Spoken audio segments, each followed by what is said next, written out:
Hello everyone, welcome to Jets TV. Please comment, rate, subscribe guys, comment, rate, subscribe, like the videos. Also share the videos as well, man. I want to thank everyone that does watch and share my videos. You folks are the absolute best. So without further ado, let's go ahead and get into my week 8 picks. Whoa, I almost forgot, man. I did some week 7 picks as well, man. Come on, you guys got to keep me honest here. Let's talk about a recap of my week 7 picks and talk about what happened. First game I covered in my week 7, Saints at Packers. I took the Saints in this football game, got myself a win. Saints beat the Packers 26-17, man. They just keep things rolling. Shout out to the Saints fans. You guys got yourselves a win. I chose you and I got myself a win as well. Next game I covered, Cowboys at 49ers.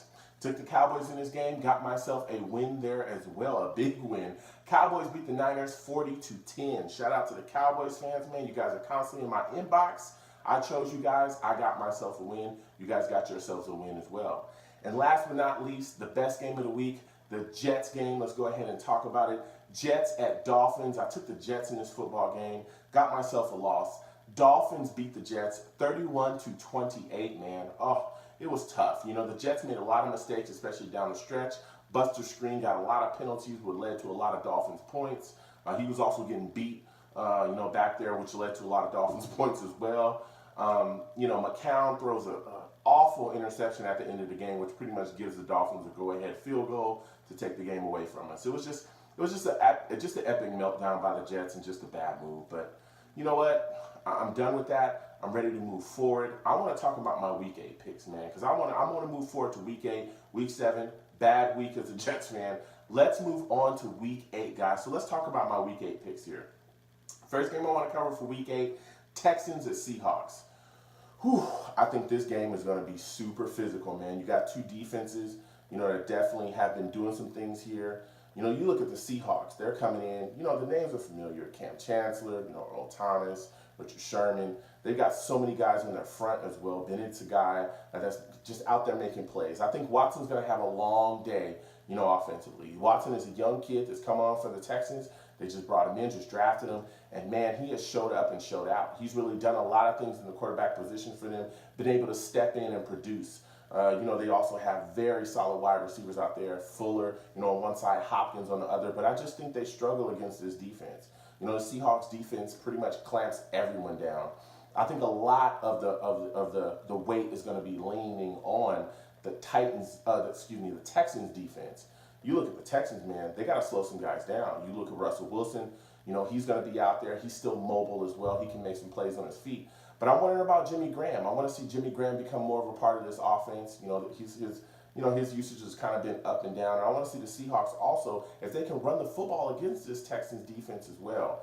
And I think they'll be able to do that. So with that said, man, I'm looking, and I am taking the Seahawks in this football game. I think the Seahawks will beat the Texans 23-14. Again, I think it's going to be a tough, hard-fought game, but I think the Seahawks will do just enough to win this game. Next game I want to cover, Bears at Saints. Man, let me tell you something. Saints are rolling offensively. They've really got some things going, even though they let go, Adrian Peterson, and that he's now with the Cardinals. We saw an increase, in the handoffs to Ingram. He's got going. You got Ted Ginn out there. He's going crazy. Fleener's, playing well within that offense as well. And you got Snead coming back, this week. He was inactive last week. He's been dealing with a hamstring issue ever since he's come back from his suspension. So they're hoping that he gives them something this week offensively and kind of works his way back into the rotation as well, because he's pretty much the number 1 wide receiver. Thomas on the other side is dealing with a knee issue. We'll see. I believe he's still questionable for the game, so we'll see if he actually ends up being out there. But, with Snead coming back and Ginn producing, man, this offense is really rolling. Now, the defense is the question for the Saints. And anytime I talk about this football team, I always wonder about this defense. A couple weeks ago, they had a very solid performance. They look good. But even before that, they give up points. They lose containment on runs. They often, get blown by in coverage. So that game was almost kind of a mirage because we've seen the Saints be so bad defensively. And when you look at the Bears here coming in, Mitchell Trubisky, this guy has been impressive. He's made some throws. He's a young quarterback, just drafted. He's moving the ball, but this Bears offense hasn't done enough. They've really relied on their defense a lot to absolutely smother teams and really stop them from scoring points. And then the offense does just enough to win the game. When you're going in here against the same offense that's put together like this, man, it's going to be tough. I look to see Trubisky continue, his maturation process, but I want to see points be put on the board. I understand you want to get the ball to Tariq Cohen. I understand you want to get the ball to Howard. I get that. But you guys have got to start getting the ball in the end zone and start putting up points, man. And that's why I cannot take the Bears in this game, man. I love Trubisky. I love some of the things he's doing out there. But, man, when the offense is sputtering and stuttering to keep up drives, man, you got to keep up with the Saints. But again, I think this game is close because the Bears' defense is so tough. I am taking the Saints to beat the Bears 20-27, man. I think the Saints score a last, in the fourth quarter, late in the fourth quarter, score a touchdown, take the game away. But I do think that we'll see Trubisky again just show those flashes, but just not have enough in this football game to win. So, and last but not least, guys, my favorite game, your favorite game, our favorite game, the Jets game, baby. So let's go ahead and get into it, man. Falcons at Jets, man. Let's talk about it. Look, it's going to be a tough game for the Jets. First off, it's going to be in bad weather. Second off, you're looking at Buster Skrine being out of the football game. I know a lot of fans are going, oh, Buster Skrine sucks. He sucks, Joe. Why do you care? Yeah, look, he did not play very well against the Dolphins. We all understand that. But up until that game, he was actually pretty solid, man. He was one of the better corners that we had, on the team. He was actually producing. You look at our secondary; it's getting pretty thin out there. You got Claiborne on one side, Burris, who has not played very well. He's going to be forced into a role to give us some significant snaps. Darrell Roberts is going to be out there. I know a lot of people talked about Buster Skrine in that Dolphins game. Darrell Roberts was out there getting cooked too. Guys like Xavier Coleman, he's on the IR. He's not going to be playing. We're bringing in guys that haven't been on a team very long, man. How well do they know our scheme? How well can we trust that they can go out there and run what we're asking them to run out there? How well do they know the system? I don't think a lot of these guys that we're just bringing up or bringing in, are going to be ready. You look at our defensive front, we struggle with the pass rush. If you don't get to Matt Ryan, and he's got Julio Jones, and he's got Mohamed Sanu out there with a secondary that's as beat up as ours is, man, you can have a good day. They're coming in with Freeman, who's a solid back that can run the ball effectively. Hooper's a very big athletic tight end.